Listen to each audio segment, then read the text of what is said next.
Charlie, welcome to another bright Monday morning on Prrrr Basketball. My name is Slimo. I'm joined by familiar faces here today, but there's a really unfamiliar one here, a new face on the channel. We want to say a big thank you for making us win this one. A big contribution from the football squad. We want to say thank you to Adjo and the whole team. They've been doing some amazing works. We joined recently, but of course, our contributions also helped. And we want to say a big thank you for what you guys have done. Charlie, you postponed it for So in dedication for this one, I beg George say he get 10/10, but George, make we go. you see the way I did, I did like have a lot of kings around me, so I did go the Sacramento style. Hey, master. Go.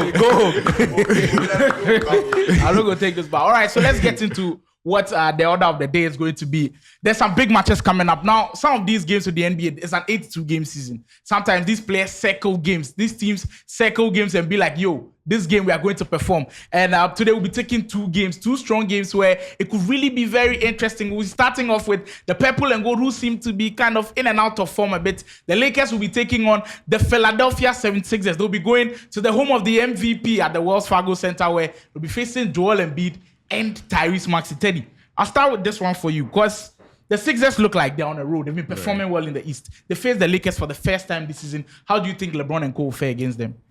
This game is a battle of the bigs. So Joel Embiid and then AD are going to determine this game. Joel Embiid, we've already spoken about how talented he is and what he brings on both the offense and the defense. AD, sometimes AD he has left the group chat or he didn't join the group chat. That's AD. You see, I've been saying this, that if AD plays constantly at an elite level for 60 to 65 games, MVP. And I don't care what Atekupo is playing. I don't care what Embiid is playing. MVP. Not even Jokic. So in this game, AD has to be, and AD is leading the league in blocks. So on defense, he has it. On offense, please, AD, bully Embiid. Just be energetic for us. Because if LeBron is going to deliver, we know he's old, but he's still delivering. He's carrying the team. But then AD needs to carry the team more in this game if they're going to win. And another thing, we know Embiid, we've not played 25 games, but then he has had almost 100 and something free throws. Hey, Charlie, man. Look, the foul baiting is crazy. I'm not saying the Lakers should be. They should not be on the far tangent of too aggressive or the other tangent of less aggressive. Be in the middle. Because if you try to be very aggressive with Embiid, he knows how to sell it. He knows how to sell the fouls and get more free throws. So that's where they have to be very careful. So AD has to be very tough with AD, and then they have to watch for the free throws with Embiid. George, the Lakers haven't beaten the Sixers since March 2020. Do you think it's going to change this time around? I like how you started. The past 5 matchups, Philly has won all. But looking into this game, let's profile both teams. You look at Philly. Ever since we started the league, they offloaded James Harden. They've been playing amazing basketball. Remember, Clippers still are playing amazing now, so I beg.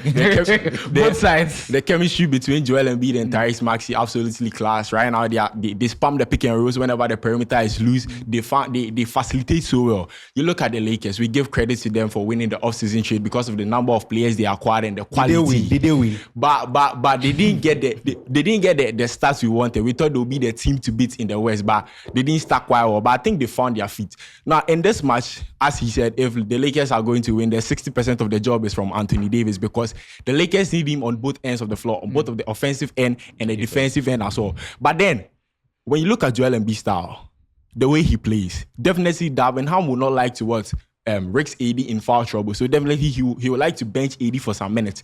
Philadelphia 76ers have to capitalize on the non-AD minutes, be dominant in the paint and outscore them. Now you look at Lakers, Davenham, get adjustment to strengthen the perimeter. Make sure Tyrese Maxey is not facilitating. He's not spamming the pick and roll to Joel Embiid because with Joel Embiid, perimeter shot, he will give it to you. 3 points, he will give it to you. Attacking the rim, footwork's absolutely class. And Anthony Davis on the offensive side must score.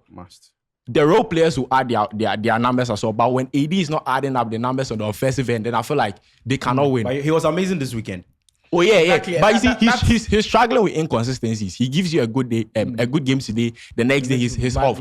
You don't expect LeBron James, who is aging, to be playing at that kind of level. He has not aged. Bro, he's the oldest player in the NBA right now, and things we expect. Because Anthony Davis is the first scoring option for the Lakers. True. Are you sure about that? Because sometimes it feels like it's still LeBron. let's put like fact. It's Anthony Davis, but it's like It is supposed to be Anthony and Davis. LeBron is doing all of the work, and that's absolutely sad. But if the Lakers want to win this game, you strengthen the perimeter and make sure they don't facilitate. And to highlight more on what the perimeter defense can do, we've seen what Maxey does, because Maxey this year shooting 40% from three, absolutely crucial for what the Sixers do. Now, if the Lakers want to handle him, they'll probably have to give minutes to Max Christie. If you watch their last game against the Cleveland Cavaliers, he held Donovan Mitchell well. Garland, he made him struggle in that first half. Mitchell in the clutch, Max Christie was good. Maybe David Ham could kind of play him as a wild card to kind of hold Maxey a bit. We'll see how that pans out. That one will be very interesting. With Philly, I think they have to go with this game plan. Make sure you force the Lakers to shoot more three. And we could all testify that. Their 3-point shooting efficiency is not good. So when you make them shoot more three, they will definitely miss. And you have Embiid catching the rebounds, Nick Batum as well. So I think this matchup is an OP matchup. But because of Brown, I don't know if Van Doo will be starting.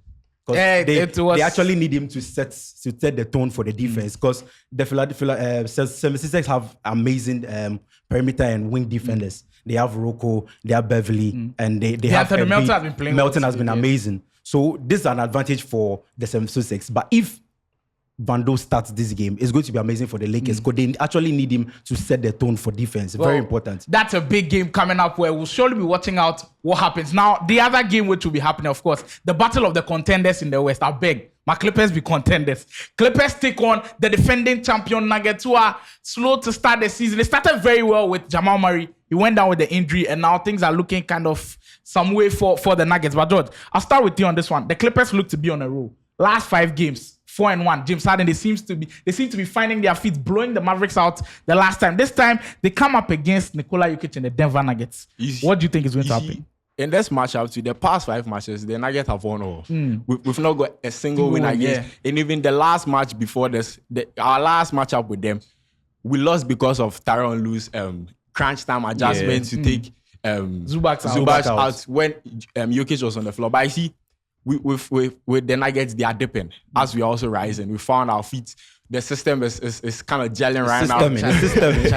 But I think if we'll go on to win this game, we have to keep our composure on the offensive end and the defensive end also, because we have to capitalize on the non-Jokic minutes and score and outscore. Because once he's on the floor, he's scoring. When he goes to the bench, one player I would like to highlight on Kawhi Leonard. I think he's not got that good stats, but I think this matchup will be the turning point. He's going to go out there and play so well. But I have the Lakers as winners, Clippers as winners. Well, for Kawhi, I don't have any problems. I want you to highlight more on the Nugget side of things. With Murray gone, we knew they'll struggle, but they kept winning. So they gave us the hope that, okay, Jokic can do it alone. And then now we've seen Aaron Gordon also go down with a nibble. Do you think they can get something against the Clippers? The problem with the Nuggets is they've lost quality players on the second unit. They lost Christian Brown, and then Uncle Jeff is gone. Now it's only Christian Brown and the rest. Bruce Brown. They lost Bruce Brown. Christian Brown. Yes. Yeah. So now it's Christian Brown and then the rest. They are not quality players. So when the second unit comes, they are not able to hold the team when the non-Jokic moments come. Because always when Jokic sits, that's where teams capitalize on. Oh, Jokic is not around. We can score more or we can close the gap. So they need to bring in more players. I don't know when, but then they should. And Clippers, you guys have amazing bench. You have Russ, you have Powell, you have Tucker, you have Tice now. Amazing second. I feel like there's something I want to see. People are saying Harden wasn't the system. Harden be the system. Harden has been the system, and he will always be the system. At Rocket, he was the system. Why? Because they were playing to suit his game. He went to play with Brooklyn. Amazing. Even though he wasn't shooting like he was shooting, he was facilitating. Took the point. He went to Sixers, and then Embiid got an MVP. That's a system. They were playing to him. Now he has gone to a team where he's making Russ sit. Now they are playing to suit him. They were making him play the shooting guard. Now he says no, point guard. You people are playing to suit his game. James Harden is the system. I think if we'll have to win also, we have to make sure we limit MPJ and Aaron Gordon for facilitating. They are dipping, but then anytime they meet the Clippers, because in their camp, they're also poised to extend the lead to maybe a 6-0. So definitely, I think if we're able to limit these players and capitalize on their non-Jokic minutes, then we have the win.